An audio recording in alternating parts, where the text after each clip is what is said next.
Hello everyone, Artemu the Violet Wizard here, and today we're continuing The Legend of Zelda Link's Awakening. Last time, we managed to clear the Face Shrine, discovering one of the truths about the island of Koholint along the way. And we managed to finally reach the 7th dungeon with the help of our friend, the Blue Flying Rooster. He's a very friendly fellow, and he has definitely helped us get pretty far up on the mountains here in order to accomplish our goals. But yep, it is time to take on the 7th dungeon. So I know these stream sessions have been pretty short, but I just wanted to dedicate like one specific session to one of the major areas of the game, especially because the dungeons have been getting a lot longer and tougher the farther we go into the game, so it's always been one of the main decisions that I've had all throughout this series. Helps keep things pretty streamlined, if I do say myself. Alright, but let us not delay this any longer. We have another dungeon to conquer, and we're gonna be here a while. Level 7, Eagle's Tower. This is not only going to be one of the longest dungeons we've seen on our journey, but this is going to be one of the more complicated ones that we will see on our journey. For a number of reasons. When it comes to the dungeons in this game, it's usually this one that is seen as probably the weakest link compared to some of the other dungeons. And we'll definitely see a bit about why that is, and why this place has such a reputation behind it. Right away, we got some new enemies here. Gibdos. They are mummy enemies that do not really flinch when you hit them with your sword, so they can be a little tricky to deal with. Right away, we are heading up the stairs here. Oh, if only we could grab that right now, it would save us so much time. But nope, we got a switch in order to hit over there. And I believe none of our equipment will be able to get us to hit that switch from here. No. So yep, we're gonna have to find a way around in order to get to that chest, as it will obviously be important going forward. You can see here on the map, this dungeon is divided up into 4 distinct areas, and we'll be seeing a good deal about these areas as we go forward. Just want to pull the switch back as far as we can, then we're going to grab this big metal ball. It's very similar to the ball that we use in order to defeat Smasher back in the last dungeon. And this thing is going to be very important in the journey ahead. Really? Yeah, it's always this part that's just kind of... I don't know what is, just the amount of time it takes to actually get over here and bring the ball over. Alright, so all throughout the Eagle's Tower, we're going to find these stone pillars all throughout the dungeon. This is the main gimmick of the Eagle's Tower. So I want to take the metal ball that we picked up and throw it at the pillar, which will cause it to break apart. There are 4 pillars scattered all throughout this dungeon, and if we are able to hit them all, then we'll be able to trigger something to happen, which will be very good. So meanwhile, we got these horse heads to deal with again. Just want to throw them in a way so that they land properly. Alright, that one's not doing it that way. Let's throw you down there, and you... Not that way. Oh, come on. So, understanding the mechanics behind these a lot better in the last dungeon, but now it's kind of weird. Right, come on, you.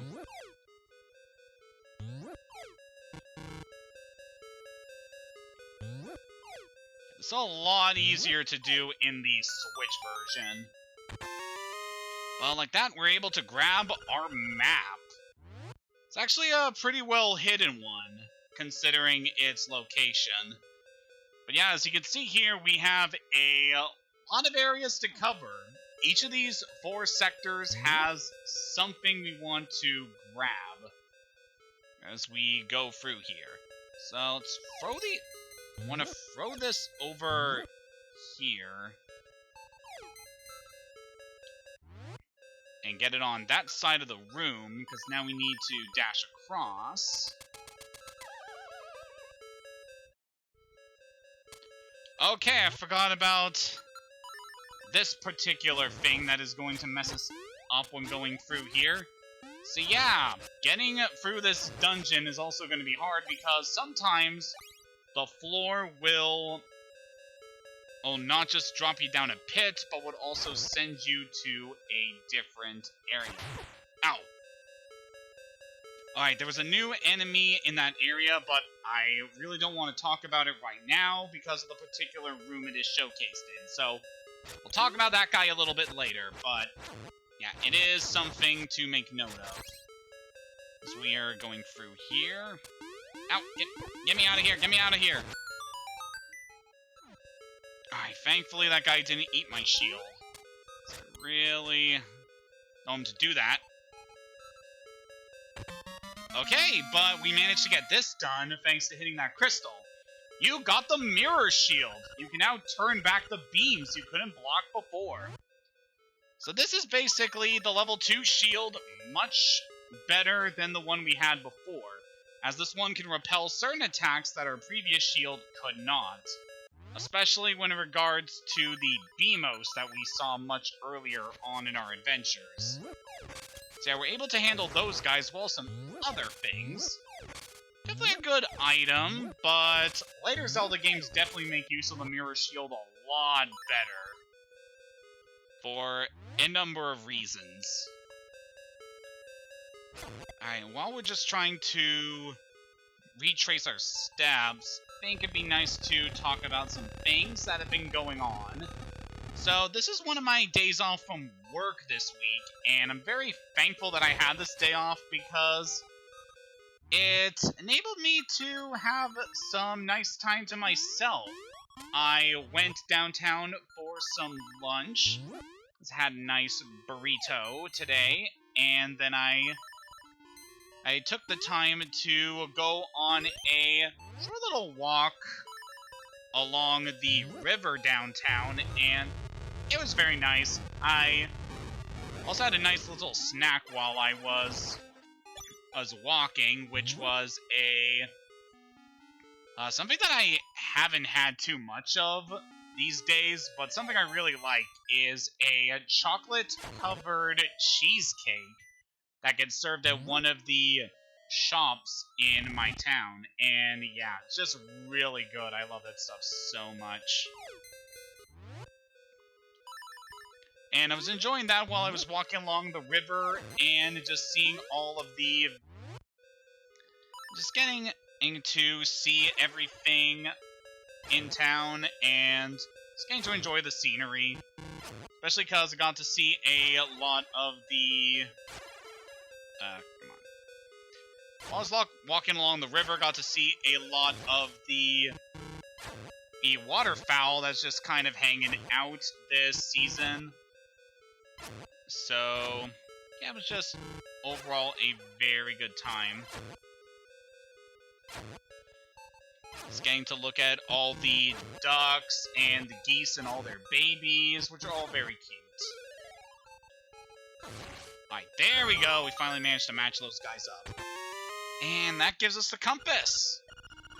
So yeah, it was a very nice little trip we were having downtown, and after my walk and after enjoying my treat and having to wash my hands because it got all messy, I took the opportunity to get some... I took the opportunity to actually play a bit of Pokemon Go, which I hadn't been playing for quite a while now, due to just not really having an opportunity for it. Also, look at that. We actually encountered a Goomba on the overworld instead of inside a cave. That's neat. Alright, so as we're going over here, I think it's time we talk about this guy. Got a new enemy exclusive to this area. Anti-Kirby. So yeah, we got another cameo appearance by another Nintendo character. If you approach this guy, it will try to inhale you to do damage. And most weapons are not effective against this guy, as you can imagine. So I believe the boomerang should be able to kill. Oh yeah, that does damage. Though he has a lot of HP, dang. Yeah, this is a very fun cameo appearance. Especially because Kirby was a relatively new series by this point in time. So getting to see him represented here is pretty sweet. I want to look around here to get an idea where I need to go for one of these solutions. As you can see there's another one of the puzzles we need to get to. One of the pillars, I mean. And thinking about where we want to go. Yeah, let's go through this door here. And we got another one of these rooms where we have to break some tiles. Alright, while we're doing this, just want to talk again about Pokemon Go that I was playing. So yeah, I haven't been playing the game for a while now, but it's very fun to get back into it this day because it's just fun to do it again. Alright, thinking about the solution we need to take here, because don't think... Yeah, we can't take that over there, so I'll have to... Actually, no, what was I thinking? We could have just pushed that and got over. It's okay, we can do this. But yeah, I was playing some Pokemon Go again, and we are doing very good at it. I mean, what was I saying? Doing very good. Just catching a few things, and managed to get a few things that I hadn't picked up. Like, there was a recent update to the game, I know, that added a bunch of Alolan Pokemon in. And it was very nice to see, obviously, since I like a lot of Alolan Pokemon. So, it was very nice to do that and get to experience everything that the... Well, just get more progress into the game, catch a few things, and evolve a few things I still needed, which is all very good. So yeah, it was just, in general, a very nice time playing through that game again.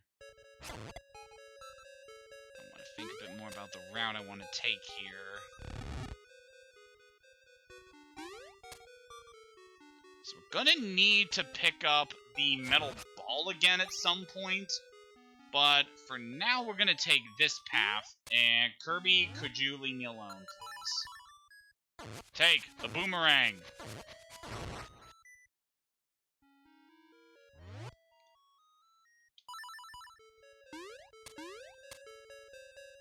But yeah, it was a very enjoyable day. There's that chest we still need to get to. Thinking about what we need to do to get this one, I think if we go back in here with these tiles, if we drop down from this section, yep, that takes us up to this high ledge up here, which enables us to get some more rupees. It's nothing really major, but I think we do want to watch out for another thing we need to reach.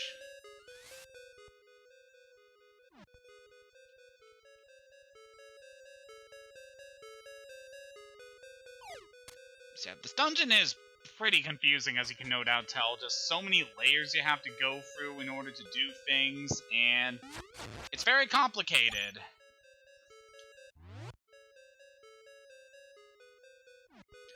Okay, I remember another thing we can do here.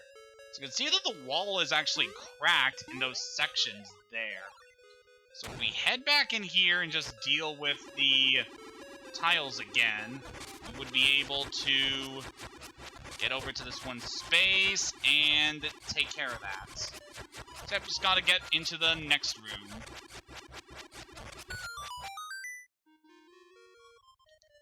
Which, thinking about it, we really didn't need to throw the... We didn't need to throw the metal ball, honestly, at the point that we did, because we could have done this instead. So don't think you can push any of these blocks over. Oh, you can push that one. So yeah, that's just so you can get out of this space, should you need to. And yeah, we're gonna need to bring this thing over here. And definitely remember having to deal with those guys in time. Alsatch is trying to say something, but you can't understand it because it has no beak. It's another thing we need to take care of.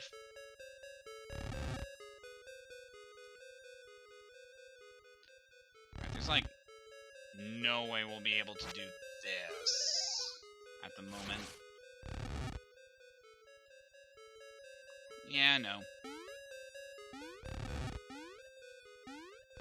Alright, so let's open up the path there, and let's head south. It's got the return of an old enemy, Hinox. We saw this guy back in the second dungeon of the game. He's finally returning again. It's pretty much the same fight as was before. He'll try to throw bombs at you, or pick you up and throw you into one of the nearby pits. And we're able to get a key by beating him, which I definitely appreciate. Yeah, by this point, we should be able to get this next part done. So now that we're back over where the ball is, we'll be able to make our way back here.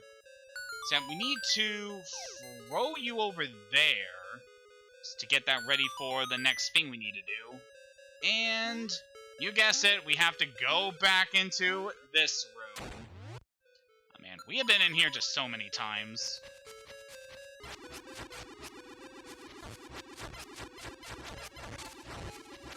Please take you out. So yeah, besides what we were doing in Pokemon Go, today has also been pretty busy to me because I've been making some more progress in Octopath Traveler. So yeah, since the last session, I have managed to not only complete Cyrus's story, but also Tressa's. And they were both good stories in their own ways. Especially liked Tressa's story and the way it wrapped up very nicely. Especially with a lot of the characters that were involved there. But with that, we're able to destroy all 4 pillars. And by doing that, we completely demolish one of the floors in the dungeon. So yeah, as you can see there now, one of the floors has now sunk down into one of the other floors.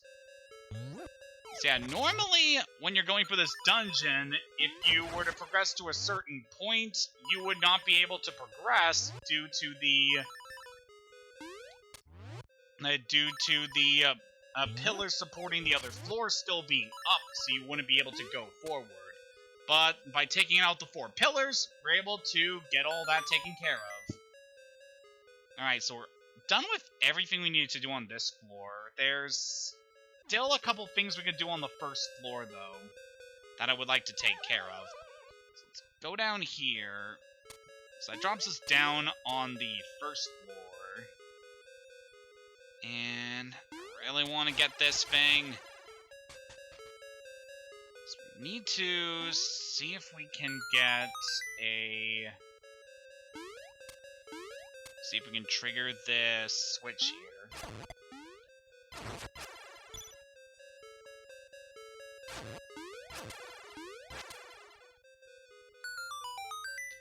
And then I believe we should be able to go down these stairs, and... Nope.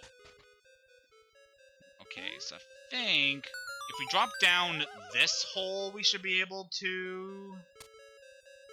No. Okay, this...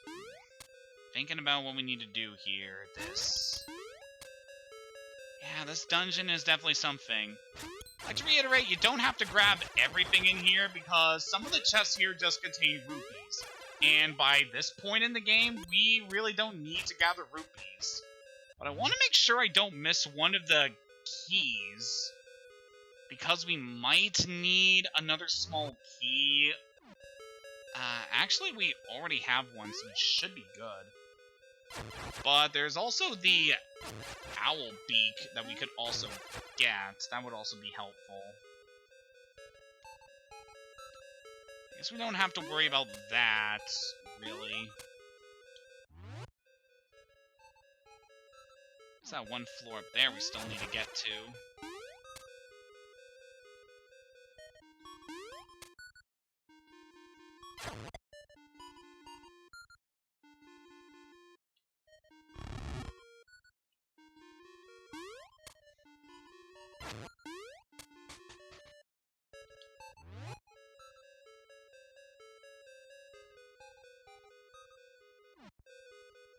So I'm thinking about the potential pathways we can go here. Again, this dungeon is just so complicated. So many different winding pathways. It is honestly pretty disorienting to get through here.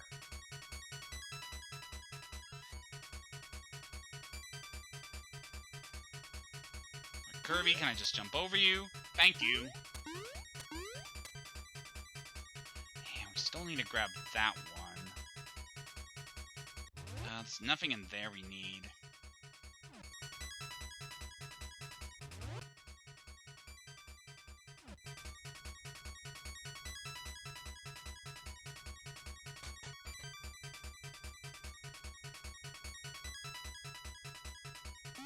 I'm considering the different pathways we could take to get through here. And I do have an idea. Although, it involves going to that room again. First I want to take this path. Use the... I want to hit that. And let's jump down this pit. That gets us up here, which should enable us to get to another chest. And that also contains a small key. Alright, that is good. And then there's a room over here we can get to. Ow, Kirby! Spin me out, Kirby! Kirby! Ah, bad boy. Very bad boy. Alright, there's that one chest we still need to get. Alright, it's back over here by the horse heads.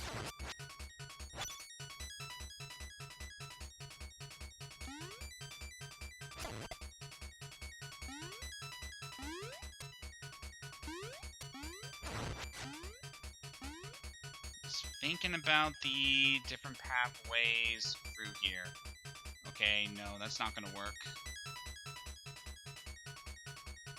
There's just this one chest that I am currently blanking on how to get to it. We really don't need it by this point.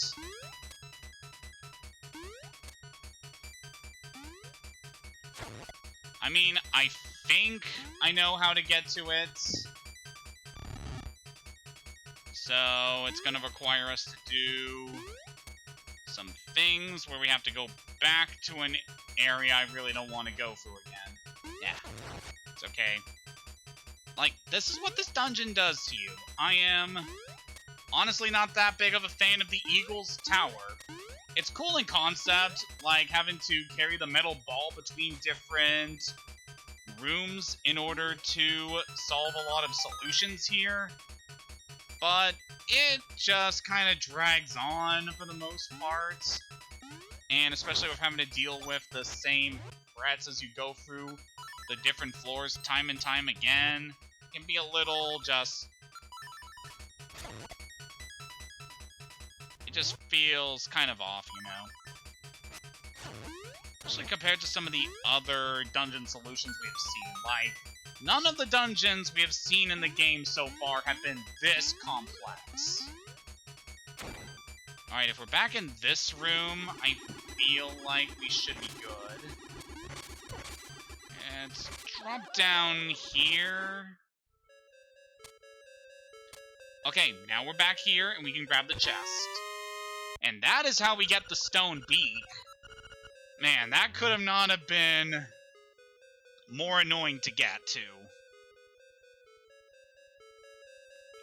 Alright, now we have to head back to the second floor.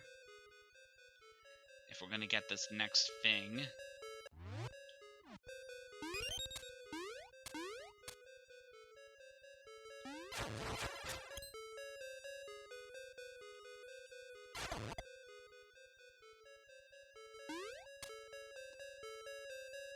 So we get through here. Yep, there we go.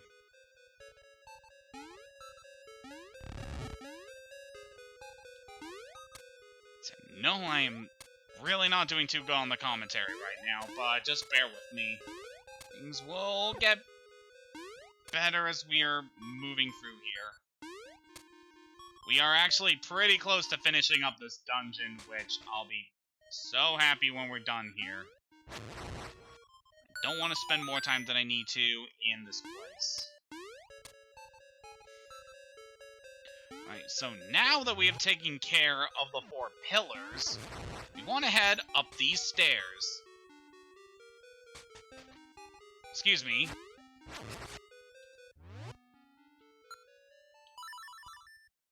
We want to head up these stairs.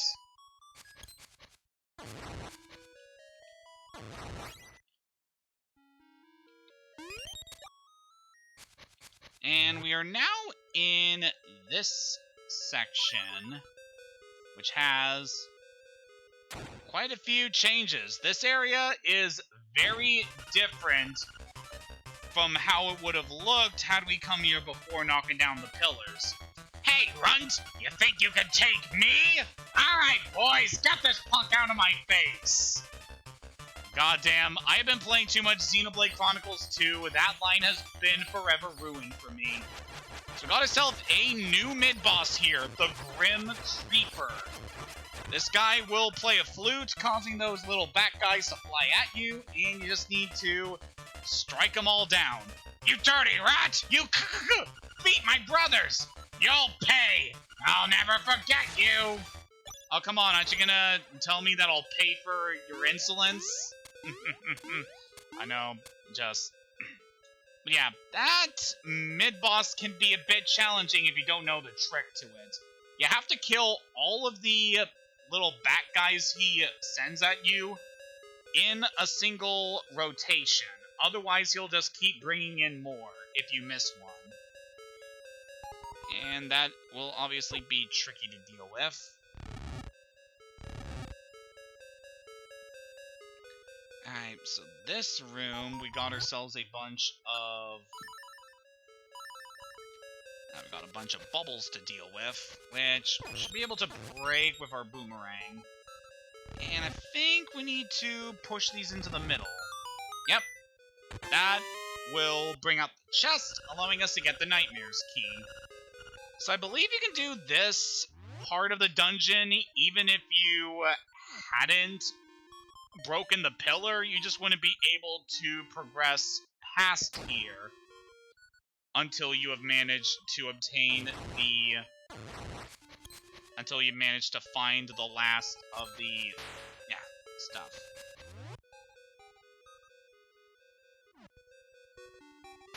So this area... kind of neat. Also, we got a new enemy here that we hadn't seen yet. That is another classic enemy from the original Legend of Zelda. Rope. Yep, that is the actual name of it. So yeah, rope are very seldom seen, usually only appearing in the 2D games. Now that we have the key, we can go up here. And there's a bunch of areas up here that we can investigate, but there's really no need to do this whole section here. Especially because we had already obtained pretty much everything we need by this point. Yeah, just want to demonstrate there that you can use the mirror shield in order to deal with the Beamos and reflect their lasers so they don't hit you. This room is kind of annoying, though. Alright, if we throw it like that, we're able to get it. Can we throw you like that? And then I think we throw you like... No, that was close what we needed. Alright, can I pull out a sword and just deal with this slime?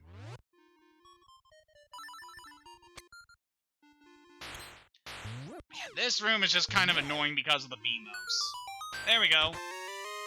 And in that chest, we got secret medicine. So yeah, that's another little secret in case you need that. I really don't, so... yeah, just there if you need it. Ow, why am I taking so much damage right now?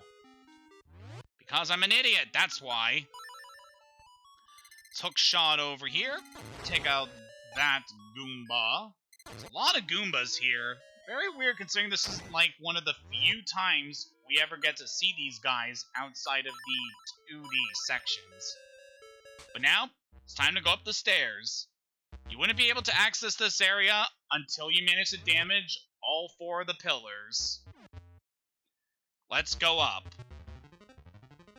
Bah! I'm not going to hold back! I'm going to make you wish you were never born!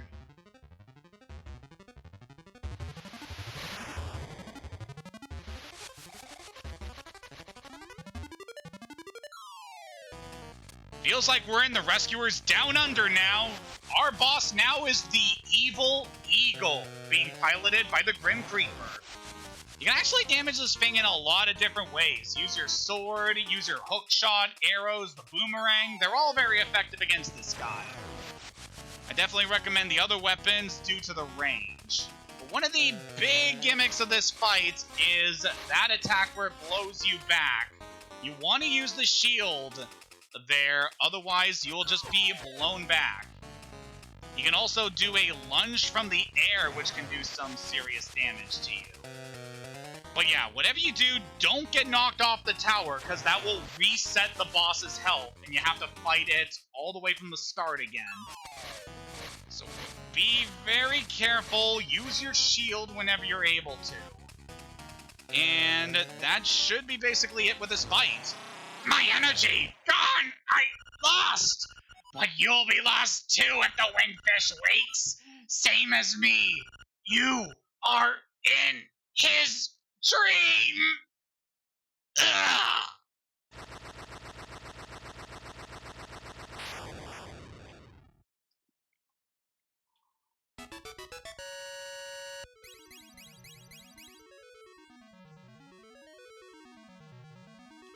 A very concerning line there. We already heard from Facade that if the windfish wakes up, everything on the island will disappear. And the Grim Creeper definitely adds on to that, reminding you that we're also in the dream. So what's gonna happen to us? You've got the Organ of Evening Calm. It looks like a keyboard, not an organ.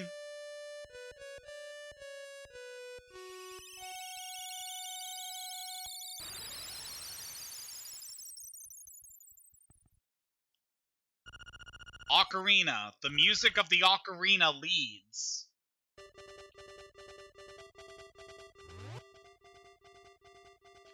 And like that, we have cleared another dungeon. Only one more to go, and we'll have all the instruments of the Siren.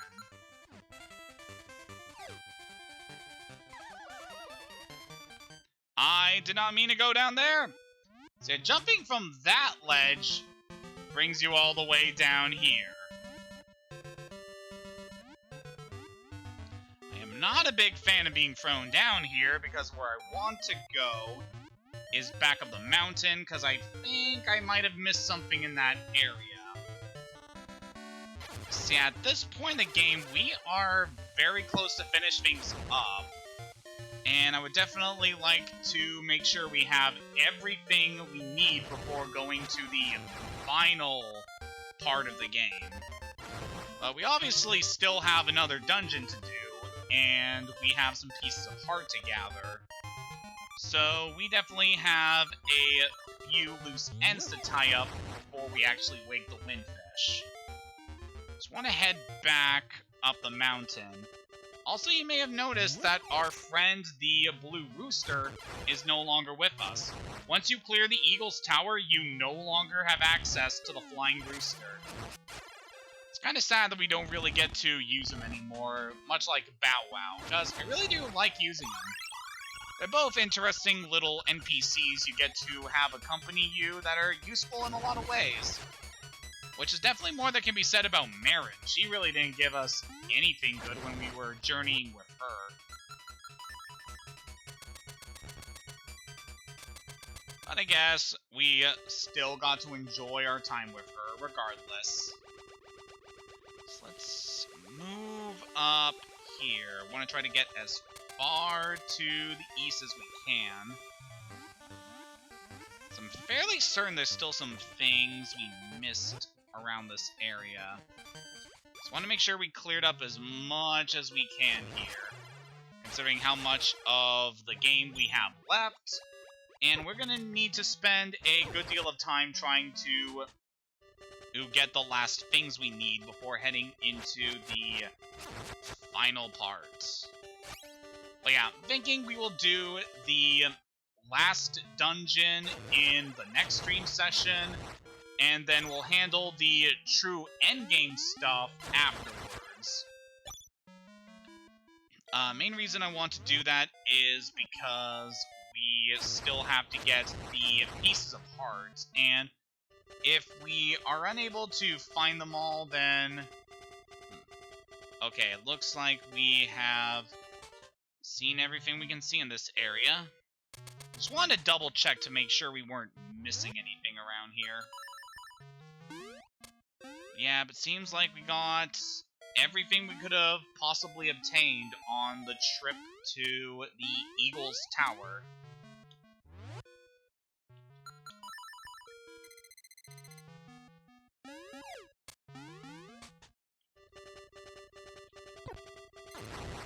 Screw you, buddy.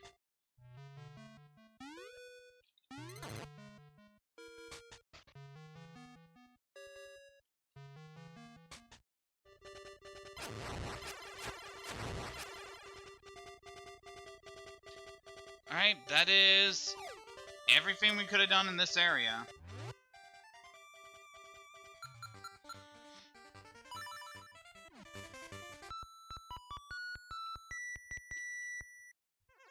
So, we got plenty of time left in this stream session, so I think it would be a good time to take this opportunity to make our way to the final area.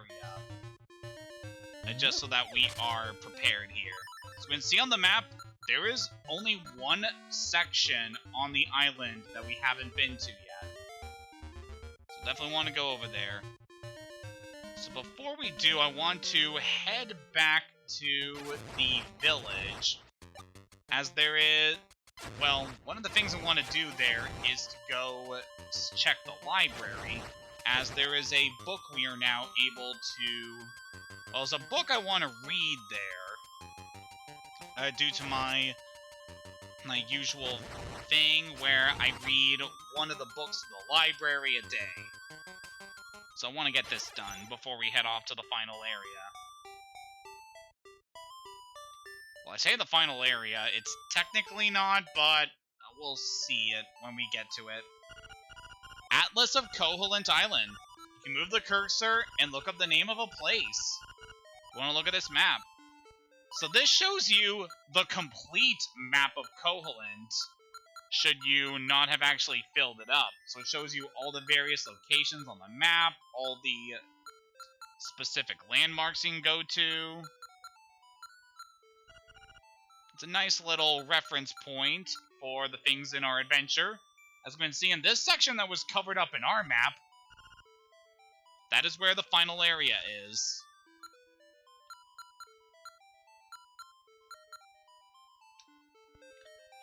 So yeah, that is what's in that book. Definitely some useful information.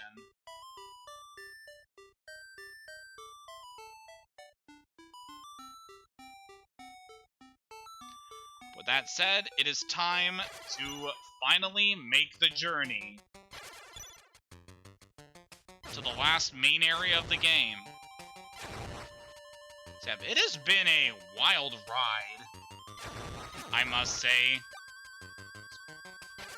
It just feels like we have started this game, like, not a whole long time ago, and we are already almost done it, but that's just kind of the way it is with this game.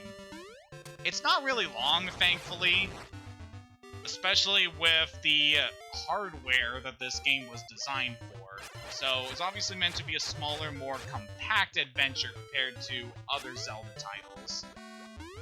But for the size of the game, they were able to do a lot of good with it.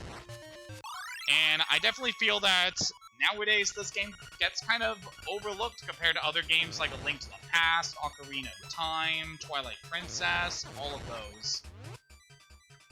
But it's still one that I hold a great deal of love and respect for. This is definitely up there as one of my favorite games of all time, as I've stated before.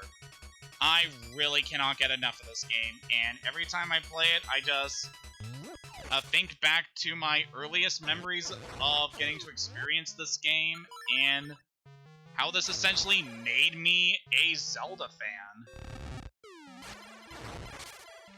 So I guess I could talk a bit more about that, because when I was younger, I didn't really play too many games that made me, like, really think about the world that I'm playing. Like, as a kid, I would obviously play games like Super Mario Brothers and Kirby's Dream Land that would obviously get you to think in different ways. It's mostly about how you approach certain obstacles, but this is one of the games that definitely has a huge emphasis on the puzzle solving and really challenging you to think about how you approach certain obstacles. And especially with a lot of the solutions to a lot of the dungeons, you definitely have to have a great deal of... It's kind of weird to say this, actually. You just need to have good problem-solving skills to really get through a lot of the stuff here. Woo! Finally! This flying rooster is the greatest! So yeah, after clearing the 7th dungeon, you can find the flying rooster is now here. And it's probably the best new life it could have, no longer carrying us around. Somebody! Help! Hey, Hayden! Some monsters put me up here! What should I do? I'm afraid of heights! I'll save you! Yeah, that was a surprise, Hayden. Thank you! Say, Hayden, I don't know how to say this, but... Marin! Huh? Taran? Never mind. I gotta go. Sheesh, what a mood killer.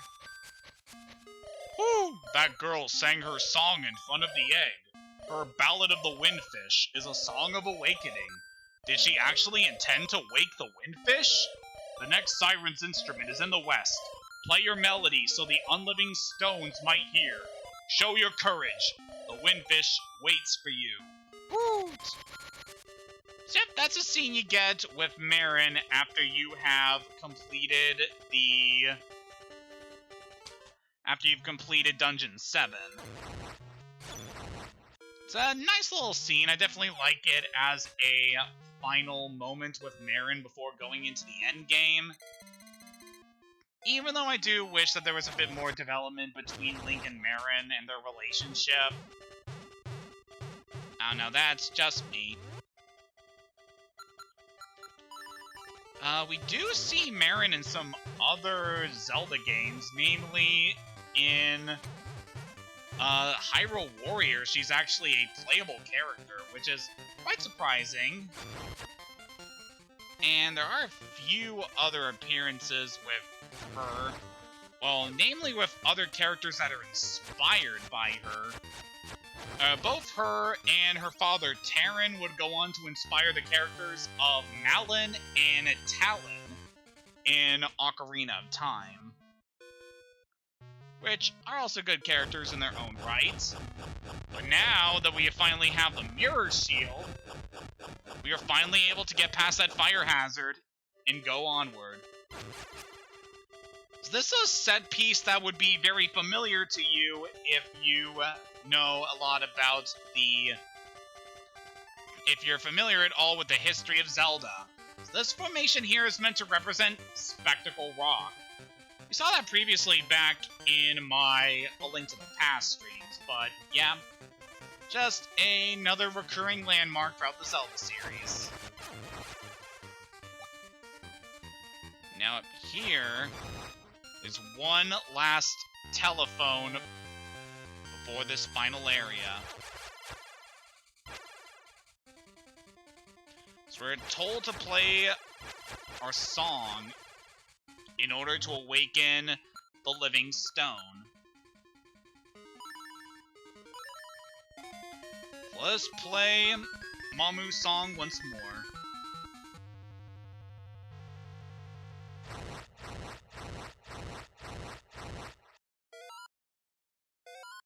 And we got ourselves a new mid-boss, the head of Turtle Rock. This thing is a complete joke, just attack the head. I think this thing will try to bite you or try to shoot fireballs at you should you give it the chance. At this point, we have the level 2 sword. We're more than able to take that thing out. Yeah, we have another returning set piece in the form of Turtle Rock, which was originally introduced as a dungeon in A Link to the Past.